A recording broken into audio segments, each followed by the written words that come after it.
Good morning. It's just past 9:30 a.m. on the east coast of Florida, and we have a lot of breaking news as usual. So I'm going to try to break it down into digestible bites, shall we say. So first of all, I want to start with something that I meant to talk about before, and that is in this post-election FAFO period that is probably never going to end, we have seen the lack of color, shall we say, in any of Trump's appointments or administration, or very little at all.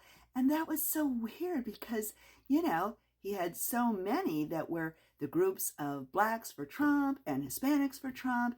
And then we had people like Tim Scott, being the surrogate for him because I guess he thought he was going to get voted in for something or nominated, but no, it's as white can be.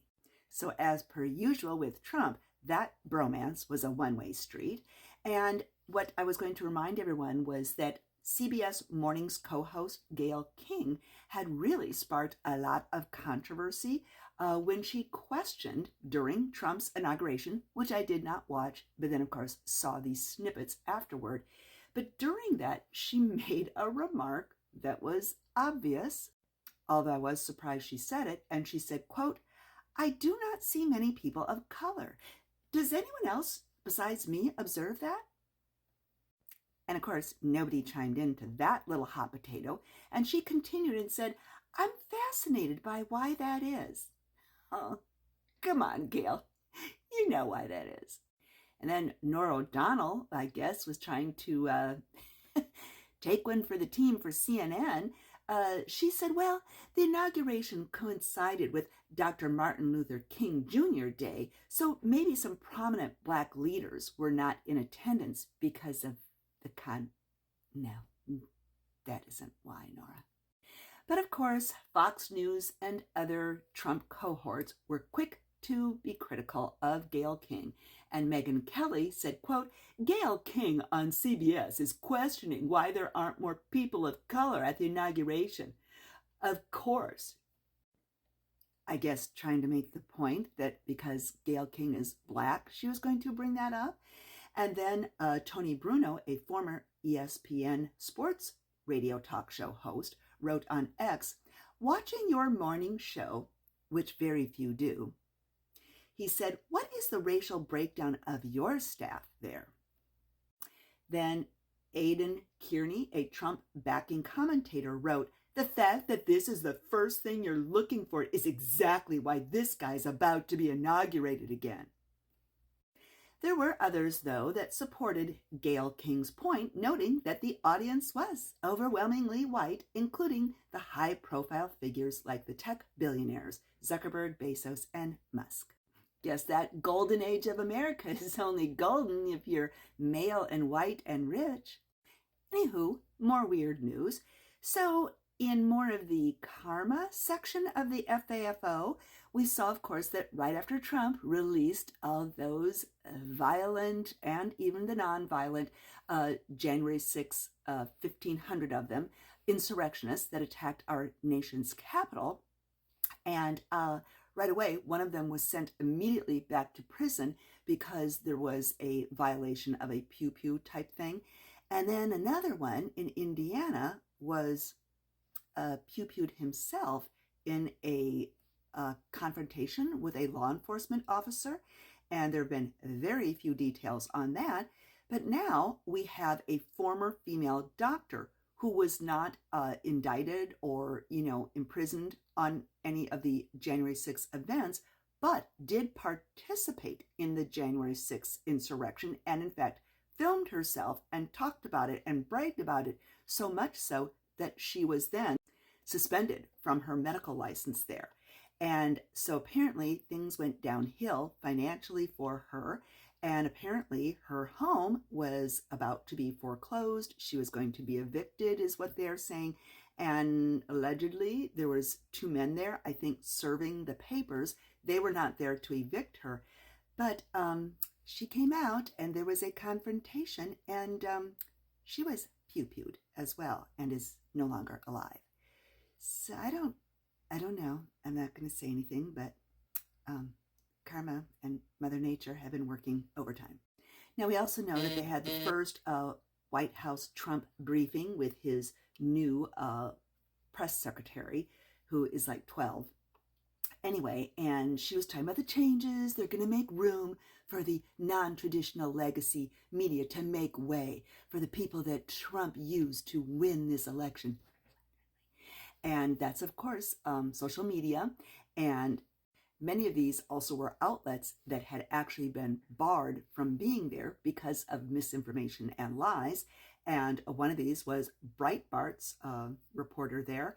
And so she also then bragged about the fact, or lied about that, I don't know, allegedly, whatever, for entertainment purposes, said that she was going to make sure that there was going to be no more lying in the press. But then she proceeded to, shall we say, stretch the truth when she was asked to clarify what Trump meant by his recent claim that the U.S. military had entered California and, quote, turned on the water. She did not say how the water was turned on or what the military did. She just said that, yes, Trump visited there, and immediately then the water came, back on, and it was due to Trump. And again, they pushed back and said, well, what was the military's role? And she just said again, the water was turned on because of pressure from Trump on local and state officials. Well, no, that's not what happened.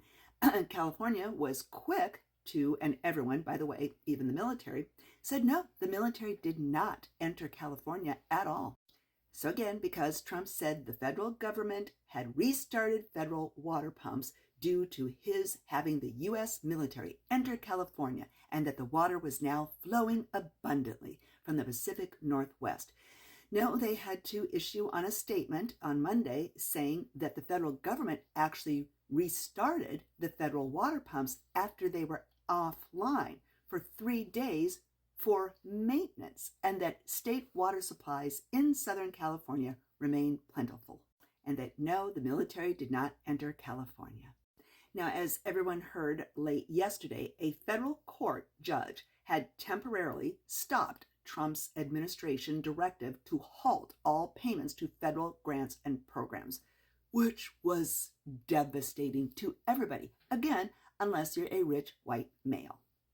And in that memo, it had said the use of federal resources to advance Marxist equity, transgenderism, and the Green New Deal social engineering policies is a waste of taxpayer monies. Okay. I guess it's not a waste of taxpayer money for Trump to literally use millions of dollars every day when he golfs of our taxpayer money. And by the way, during all of this, he's been golfing like almost every day. Remember when he said that Obama golfed too much and that he would never do that if he was president? But in his last administration, he golfed all the time. And again, he's doing that exact same way. And by the way, he also used all kinds of money, almost $1 million, to use for the military transport for these deportations, which in the past, they used less than half of that in doing it the regular way, not this showy military transport that they didn't need to use for that. And that was over $800,000. And of course, we're not even counting all the money that goes into the tax breaks and corporate tax rates for the wealthy and the corporations that don't need it. And by the way, he wants to make those permanent. Anywho, the breaking news is that a New Jersey attorney general is joining the lawsuit to stop Trump's federal grant freeze. And there is a coalition of Democratic state attorneys general that have announced legal action against the Office of Management Budget on Tuesday.